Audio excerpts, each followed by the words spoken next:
In the vast, untamed wilds of Africa, where the laws of nature rule with brutal precision, one man found himself at the center of a miracle no human had ever witnessed. He stepped in to help a struggling lioness bring her cubs into the world, but what happened after left even the most experienced wildlife experts stunned. Before we begin, make sure to subscribe to the channel, like this video, and turn on notifications. Stories like this deserve to be heard and shared. The sun blazed over the Kenyan savannah, painting the horizon with golden fire. Jack Sullivan, a 35-year-old wildlife photographer and conservationist from Montana, had spent years chasing the raw beauty of the wild, but nothing prepared him for what he would encounter that fateful day. While tracking a pride he had followed for weeks, he noticed something unusual near a shaded cluster of acacia trees. A lioness, young, powerful, but clearly in distress, was pacing frantically, her sides heaving with every breath. She was clearly in labor, but something was wrong. Jack observed from a distance, his camera forgotten at his side. Hours passed, but no cubs appeared. Her movements grew sluggish, and she collapsed into the dirt, exhausted and trembling. Jack knew he was witnessing a fight against death, a moment where nature could be both beautiful and unforgiving. He radioed Dr. Amina Ndour, a local wildlife veterinarian he'd worked with before. "Jack, you know we can't interfere with natural births in the wild," she reminded him firmly. "She's dying, Amina," Jack insisted. "If we don't help, she's not going to make it, and neither will her cubs." There was a long pause. "Be careful," she finally said, "and whatever happens, remember, you're stepping into their world now." With shaking hands, Jack gathered his limited supplies, a small medical kit and gloves. Slowly, carefully, he approached the lioness. She lifted her head as he neared, her golden eyes locking onto his. And in that moment, something unexplainable passed between them. She didn't attack. She didn't growl. She simply trusted him. Jack knelt beside her trembling body. The birth was stalled. One cub was positioned wrong, blocking the others. He had only read about this in textbooks, but now it was his hands, his courage, and his instincts that stood between life and death. With gentle precision, he worked to reposition the struggling cub. Minutes felt like hours. The lioness let out low, agonizing growls, but didn't move against him. And then, finally, he felt it. The first tiny body slid free into his trembling hands. The lioness let out a deep, exhausted sigh. Another contraction followed, and within minutes, 2 more cubs were born. Jack stepped back, tears clouding his vision as he watched the mother gently clean her newborns, their tiny cries filling the air. But just as he turned to leave, something happened that no one could have prepared for. To be continued.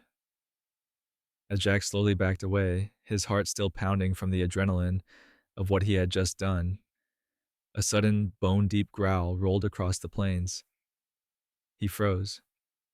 From the tall grasses to his left, the unmistakable silhouette of a massive male lion emerged, its golden mane rippling in the warm breeze, its eyes locked onto Jack with cold intensity. It was him, the alpha male of the pride, a lion Jack had nicknamed Kano, known for his dominant presence and unmatched strength. He had been absent during the ordeal, but now he was back. Jack stood perfectly still. He knew better than to run. Kano approached slowly, each step deliberate and powerful. His massive paws stirred small clouds of dust as his eyes flicked between the weakened lioness, her newborn cubs, and the strange human who dared to stand so close. Jack's pulse thundered in his ears. He could feel every primal instinct screaming at him to flee, but his rational mind held firm.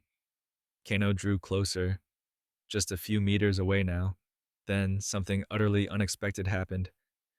Instead of attacking, Kano walked past Jack, his enormous head lowered gently toward the lioness. He sniffed her, then nudged one of the newborn cubs with his muzzle. His massive body shielded them as he settled down beside her, a protective wall between his mate, their fragile cubs, and the human. Jack felt his knees weaken. This wasn't aggression, it wasn't a territorial display, it was acceptance. And then another shock. Kano lifted his head and looked directly at Jack, his deep golden eyes holding him captive. In that silent exchange, Jack understood. He wasn't an intruder in this moment. He was a witness to something sacred, a rare moment of trust between man and the wild. The lion let out a low, resonant sound, not a growl, not a threat, but something almost like a farewell. And with that, Keno turned his head back toward his family, laying down peacefully as the cubs snuggled against him and their mother. Jack slowly stepped back, tears welling in his eyes. He had come to the wild to capture moments with his camera, but what he found that day couldn't be captured in any photograph. It could only be felt. Back at the reserve that night, Jack couldn't sleep. His mind raced through the images of what he had witnessed, the miracle birth, the lioness's trust, and most of all, the unthinkable acceptance by Kano. The pride's feared alpha. He paced outside his tent under the blanket of a star-filled African sky, the air still thick with the earthy scent of the recent rains. Something inside him wouldn't let go of the feeling that this wasn't just a random encounter. At dawn, Jack made a decision. He had to return, to check if the lioness and her cubs had survived the night. By midday, he reached the familiar grove of acacia trees. The air was still, almost unnaturally quiet. As he approached, his stomach tightened. The clearing was empty. No sign of the pride. No paw prints. No cries of newborns. Just silence. Panic began to creep into his thoughts. Had the rival males returned? Had something terrible happened after he left? Jack scanned the horizon with his binoculars. Hours passed under the blazing sun. Just as he was about to give up, a faint movement caught his eye near the edge of the Mara River. He focused in. It was her. The lioness was lying in the tall grass, her golden body barely visible. But where were the cubs? Jack carefully made his way closer, using the wind and cover to stay unnoticed. As he crept within view, his breath caught in his throat. All 3 cubs were alive, nestled close to their mother. But something wasn't right. Kano wasn't with them. The lioness's eyes were wide and alert, her ears flicking nervously at every sound. Jack felt the tension in the air like an invisible wire pulled taut. Suddenly, from across the riverbank, a low, menacing growl echoed through the trees. Jack turned and saw him. A new challenger, a younger male lion, larger and darker than Kano, stood at the edge of the river, eyes fixed on the vulnerable family. His stance was aggressive, his intentions clear. And then, without warning, the challenger crossed the shallow river, water splashing around his powerful legs. Jack felt helpless. He knew the brutal laws of nature. If this male took over the pride, he would kill the cubs to establish his dominance. Just as the challenger reached the clearing, a sound like thunder shook the earth. Jack turned toward the horizon.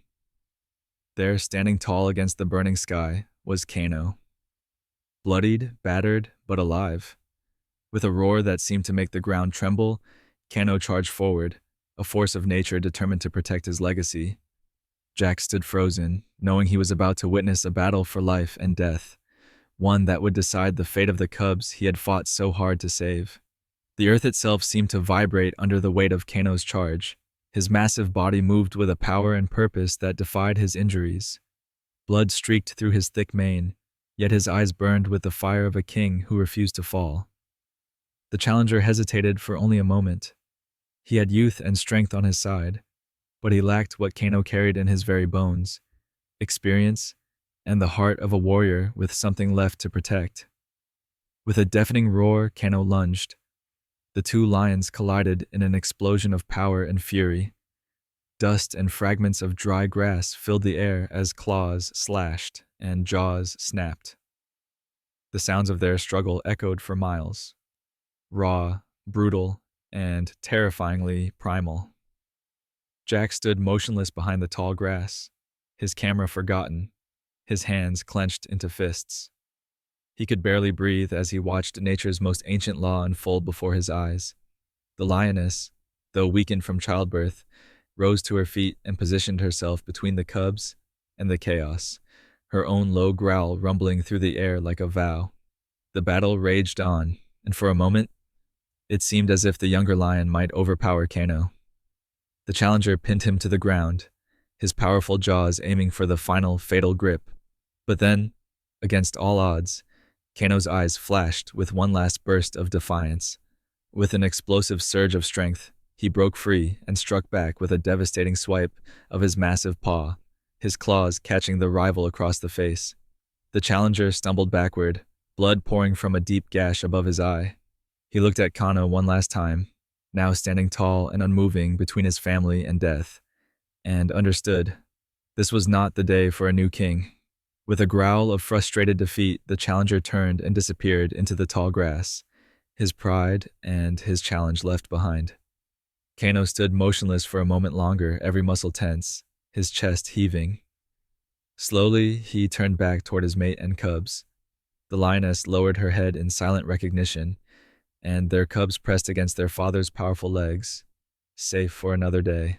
Jack wiped a tear from his cheek, overwhelmed by the raw beauty and violence of what he had witnessed. In that brutal, unforgiving world, where life and death danced on the edge of every sunrise, Kano had done what few could. He had defied the inevitable, but Jack knew. The battle was won, yet the war for survival was far from over, and deep down, something told him that this wasn't the end of Kano's story. Days passed, but the echoes of that brutal fight lingered across the plains. Kano had survived, barely, but his wounds ran deep and his strength waned with each sunset. Despite his battered body, he remained close to his pride, his powerful presence a living shield against the ever-present threats of the wild. Jack visited the grove every day, watching from a distance. His bond with the lioness and her cubs deepened. Sometimes the cubs would venture close, their playful curiosity drawing them near the man who had helped bring them into this world. But something troubled Jack. Kano spent most of his time lying in the shade, his once mighty frame trembling from the effort it took to stand. His breathing was shallow, and his eyes, though still fierce, seemed to carry the weight of a lion who knew his time was slipping away. One evening, as the sky blazed with the colors of another African sunset, Dr. Amina Endur joined Jack at his observation post. "You see it too, don't you?" Jack said quietly. Amina nodded, her eyes fixed on the proud but weakened king.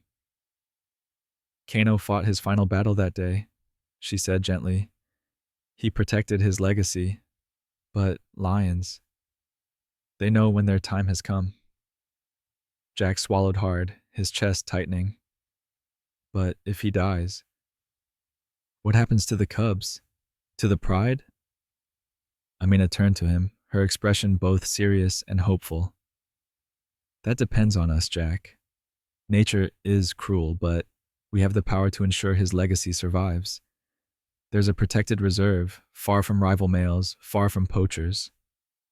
If we can move the lioness and her cubs there before Kano's final day comes, they'll have a real chance." Jack looked back at the cubs, playful, strong, their light-colored coats gleaming under the fading sun. And for the first time, he noticed something remarkable. One of the cubs, the strongest, the one who always stood between his siblings and danger, carried the same scar pattern as his father, a faint line across his left brow. A future king, already marked by destiny. Jack clenched his fists, feeling the weight of responsibility settle fully on his shoulders. "We'll do it," he said. "We'll give them the life Kano fought for." Amina smiled softly. "Then we must act fast." Time isn't waiting for us or for him. As night fell and the stars filled the African sky, Jack sat quietly beside the Pride's resting place, his thoughts swirling with purpose. Tomorrow, they would begin the most important mission of all, securing the future that Kano had fought and bled for. But deep in his heart, Jack couldn't shake one lingering thought.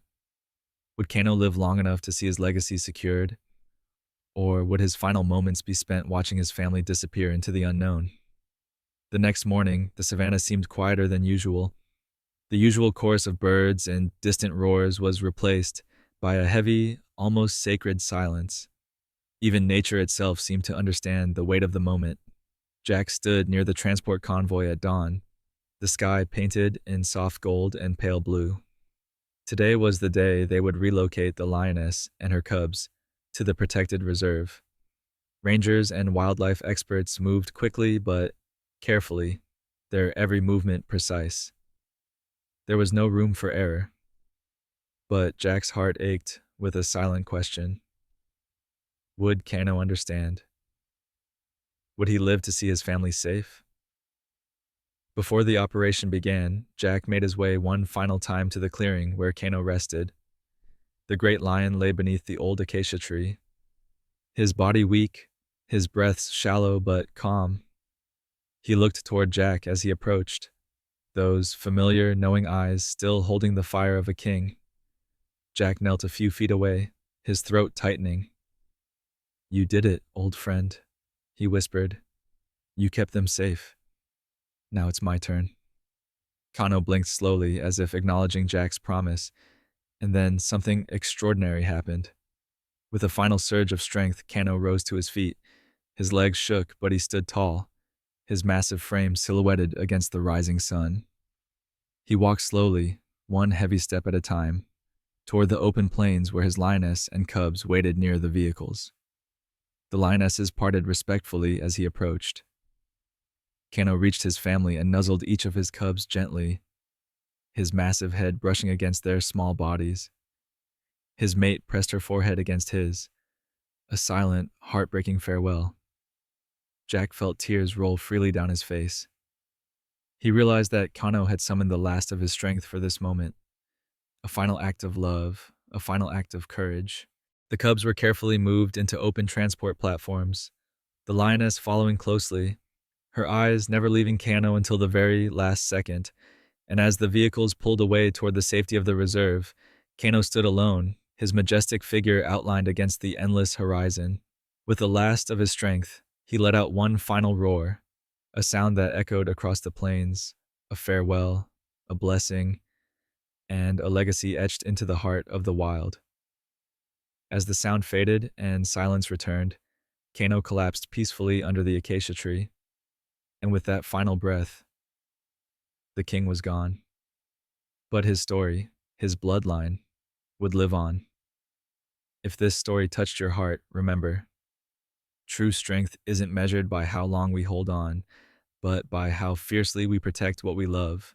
Subscribe to the channel, like this video, and share this story with someone who believes that even in the wildest hearts, there's room for compassion, courage, and sacrifice. Together, let's keep these stories of hope alive.